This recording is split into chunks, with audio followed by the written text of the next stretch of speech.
आस्था एक आवश्यक विषय वाणिपीडिया से जब तक किसी का विश्वास पूरी तरह से शुद्ध अच्छाई में नहीं है, तब तक उसका विश्वास भौतिक प्रकृति के किसी भी गुण से दूषित हो सकता है। भौतिक प्रकृति के दूषित गुण हृदय तक फैलते हैं। इसलिए भौतिक प्रकृति की एक विशेष विधा के संपर्क में हृदय की स्थिति के अनुसार किसी का विश्वास स्थापित होता है। यह समझना चाहिए कि यदि किसी का हृदय सतोगुण में है, तो उसकी आस्था भी सतोगुण में है। यदि उसका हृदय रजोगुण में है, तो उसकी आस्था भी रजोगुण में है। और यदि उसका हृदय अंधकार माया की अवस्था में है, तो उसका विश्वास भी इस प्रकार दूषित है। इस प्रकार इस संसार में हमें भिन्न भिन्न प्रकार की आस्थाएं देखने को मिलती हैं और भिन्न भिन्न प्रकार की आस्थाओं के कारण ही धर्म भी भिन्न भिन्न प्रकार के होते हैं। धार्मिक आस्था का वास्तविक सिद्धांत शुद्ध सत्व गुण में स्थित है, लेकिन हृदय दूषित होने के कारण हमें विभिन्न प्रकार के धार्मिक सिद्धांत मिलते हैं। इस प्रकार विभिन्न प्रकार की आस्था के अनुसार पूजा के भी विभिन्न प्रकार होते हैं। श्रील प्रभुपाद की पुस्तकें, व्याख्यान, वार्तालाप और पत्र इस आवश्यक विषय की व्यापक प्रस्तुति प्रदान करते हैं, जैसा कि वाणी कोट्स श्रेणी में देखा गया है। उनकी पुस्तकों का एक परिचय निम्नलिखित 10 उद्धरणों में दिया गया है। श्रील प्रभुपाद की पुस्तकों से उद्धरण: जो व्यक्ति आस्था से भाव की अवस्था तक विकसित हो चुका है, उसके बारे में कहा जाता है कि ऐसा व्यक्ति कभी उत्तेजित नहीं होता, भले ही अशांति के कारण हो।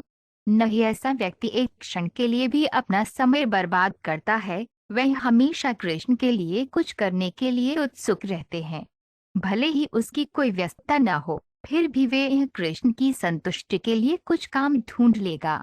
नहीं ऐसे व्यक्ति को ऐसी कोई भी चीज पसंद आती है जिसका संबंध कृष्ण से न हो। यद्यपि वह सर्वोत्तम पद पर स्थित है, फिर भी वह सम्मान या व्यक्तिगत सम्मान की लालसा नहीं रखता।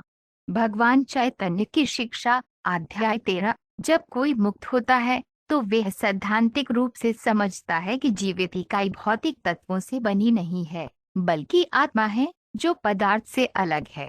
इस सिद्धांत को केवल सैद्धांतिक रूप से समझने से किसी को मुक्त कहा जा सकता है, लेकिन वास्तव में मुक्त या मुक्त आत्मा वे है जो भगवान के शाश्वत सेवक के रूप में अपनी संवैधानिक स्थिति को समझता है।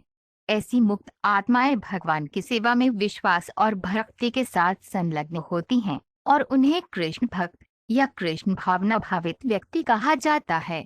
भगवान चैतन्य की शिक्षा, अध्याय 1। जहाँ तक विश्वास के विकास का सवाल है, जो भक्ति साहित्य में पारंगत है और जिसने दृढ़ विश्वास की अवस्था प्राप्त कर ली है, उसे कृष्ण भावनामृत में प्रथम श्रेणी का व्यक्ति कहा जाता है।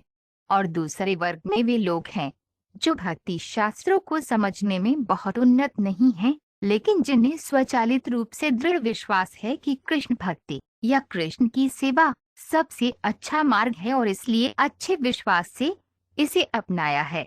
भगवद गीता 9.3। जप और श्रवण को विकसित करके व्यक्ति सर्वोच्च भगवान के निमित्त भक्ति में और भी आगे बढ़ सकता है।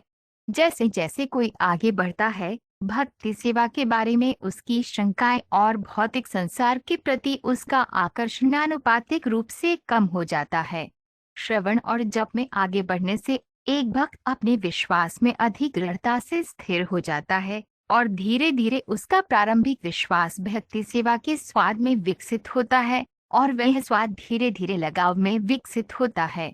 जब आसक्ति शुद्ध हो जाती है तो ये भाव और रति के 2 लक्षण प्रदर्शित करती है।